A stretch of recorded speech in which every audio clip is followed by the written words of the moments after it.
obviously some of the analysis looked at defending deeper to deal with balls over the top, and also the subject of restoring Fabinho to midfield was brought up again as well because of what you miss when both he and Jordan aren't there. But what do you feel you need to change, if anything, to rediscover the kind of continuity of positive results that we've seen from you? No, first of all, it's completely normal, and it's absolutely okay that everybody has an opinion about it. If you go through that game, we had the situation with the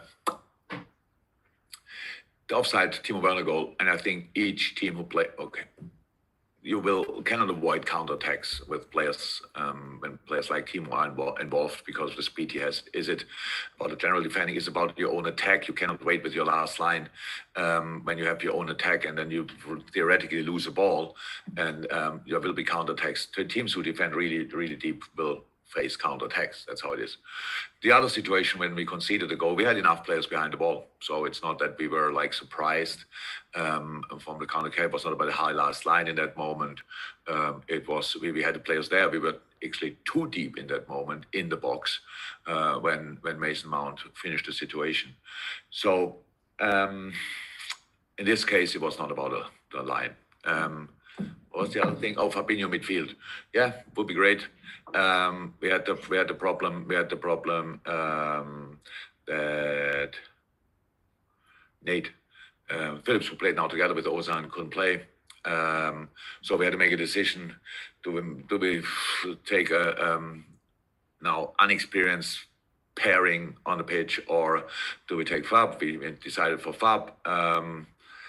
What was it? Yeah, and now Ozan had yesterday after the game a little problem.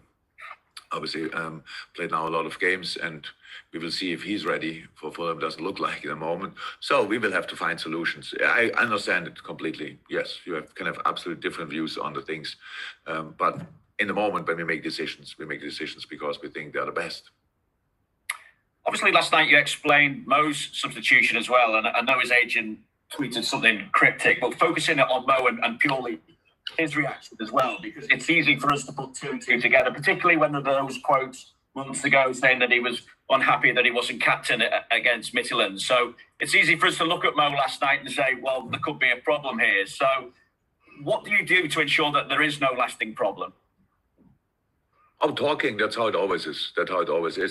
I'm not even sure if this situation is our reason for a proper talk about it, because there are different things. We are 1-0 down. That makes no player happy. You go off. You can react how you react in different ways because you are not happy about the general game. On top of that, you get subbed. You are a striker. You think you should stay on the pitch. That's all completely clear and not an issue. It's just normal life. But apart from that, because you mentioned now Midtjylland, that's so long ago, it was absolutely nothing. Mo is in a good mood. He was in scored goals after that, all kind of things, whatever. That's all okay. These things are not our problem.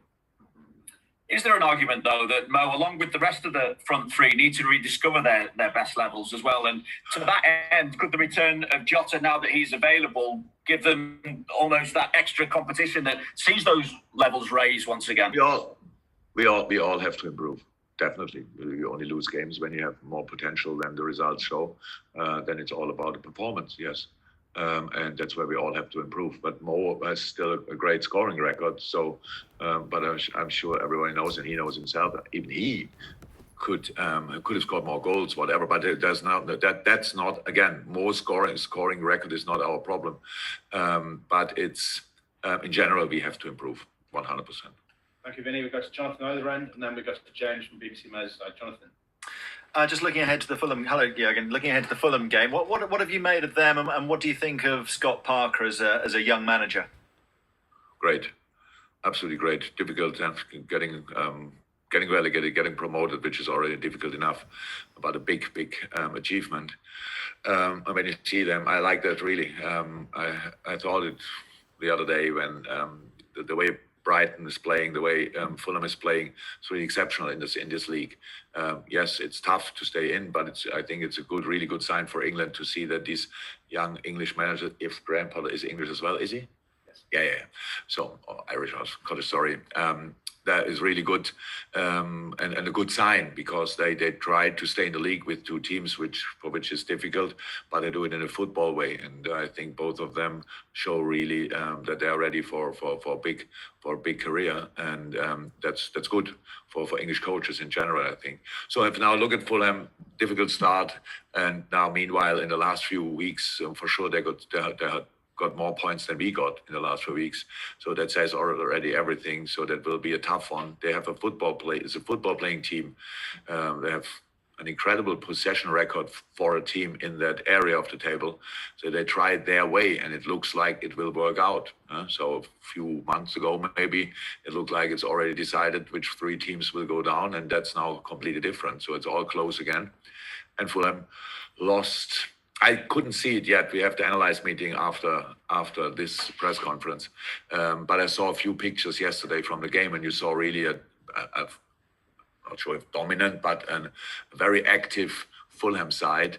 And Tottenham had to do everything to defend them, and that's what will be the job for us as well. I hope we can have a little bit more of possession and can create more problems for them as well. But we have to be ready for a proper game, because it's not it shouldn't make the mistake to judge Fulham because of their position in the table. You have to judge them because of the performance they're able to show, and that's what we do. Can I ask, does a run like this change in any way the way you operate as a manager? I mean, what do you find yourself doing more of on the training field? We adapt to the situation always, and you cannot always adapt to the result or whatever, but whatever that would mean, I don't know exactly. But to the situation of the players we have available, to the circumstances the players are in, the way we want to get stability, the way we have to create, the way we have to, of course, we work on finishing as well. So it's not. There's always an awful lot to do. It's there's only little things you only can just let run, like, because they work anyway. But the most important thing is that we have to, and I said it last night, and I cannot change that now overnight. The things we have to improve is our decision making in decisive moments. That's clear. That's obvious, I think. And with all the few good things we did last night, in the end, I'm not sure on 100% on our numbers now, but Chelsea had more shots on target than we had. So, and that's something. Shots on target are not the sign. It's the goals you score, but it's a sign. So, and we have to in these moments when you are in. I said it last night. A lot of things were really good, but the last pass was not good enough, and that killed these situations then. And there we have to work on. We do that, but in the end, it's football as well. It's about creating a feeling in the game, like a confident whatever. And if you're 1-0 down, it's different to being 1-0 up. So, and we with that one situation, we brought us in a situation where we had to chase the game again, and against a quality side like Chelsea, that doesn't make life easier, especially if you then don't use the situations you have. Like, we know that the big chances we had, and if you use them, then the whole game can change. If not, they're not. Thank you. We'll take one from James Malford, then one from TalkSport. Conscious we've got two embargoed sections, and we have been doing a lot of presses. James, then Ian. Hi, Jurgen. Can I just ask, please, about injuries for the game against Fulham, and particularly Nat Phillips and Ben Davies? How close are they to being back to full fitness?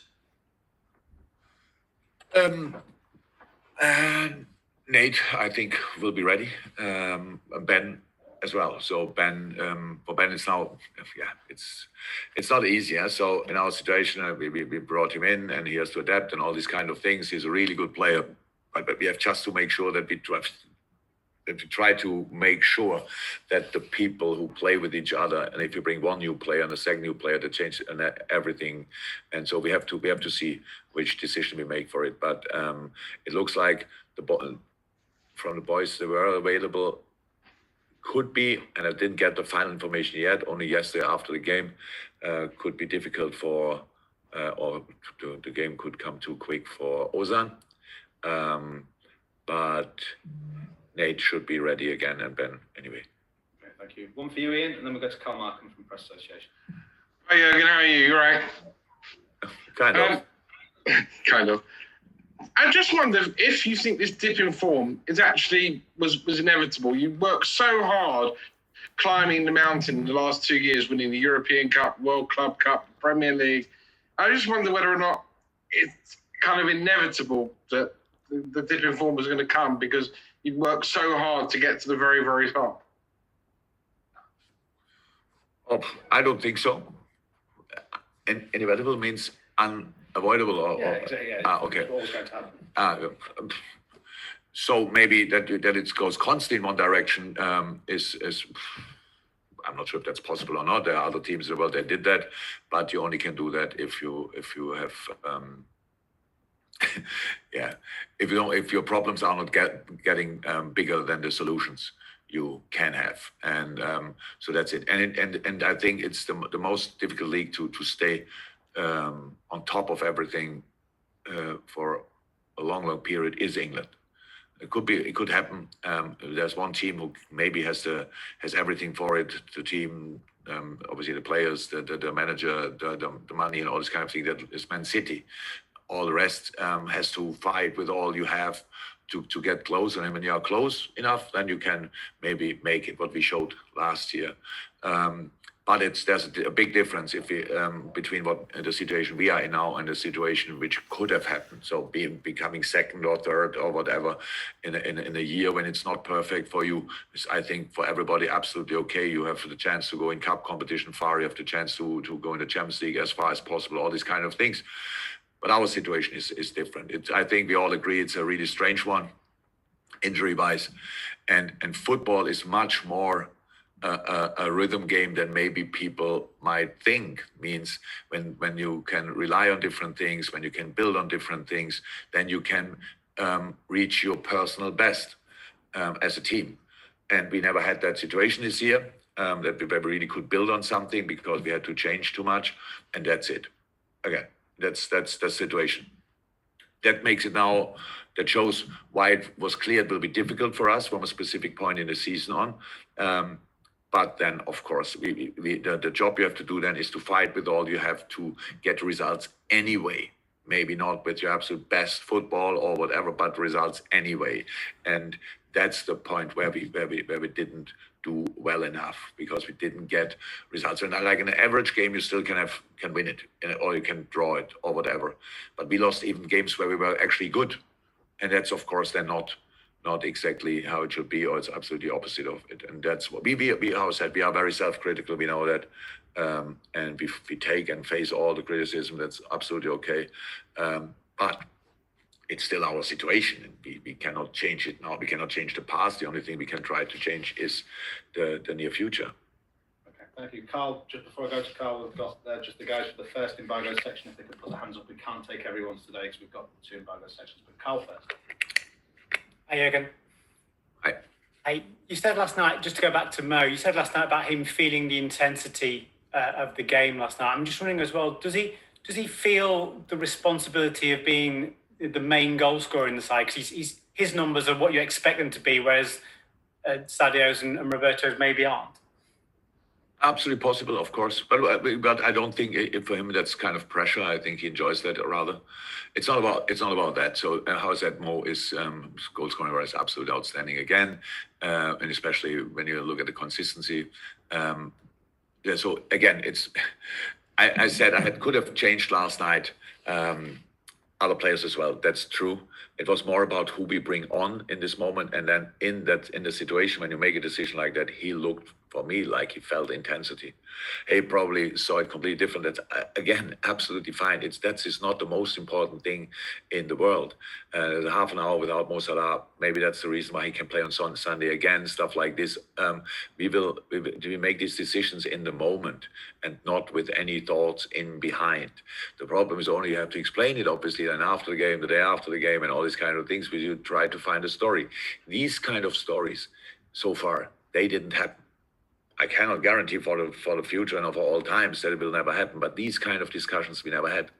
So it's completely normal. It's normal. I make a decision. The boys accept it. Nobody feels that he has nothing to do with the situation, that he's not responsible for it. Not I don't do that. The players don't do that. We all know we came together to the top, and we came together to the point here, and we will sort it together. So that's our idea of it. But I understand that. This kind of, I cannot not change a player just because it creates a story afterwards. I don't even think about these kind of things in a moment. When I do it, oh, yeah, but will that mean, and tomorrow they will ask this or that. It's just not like this. You do it because you think in the moment it's right, and you are allowed to judge it afterwards. If it was right, that doesn't change my decision anymore because I can't do that.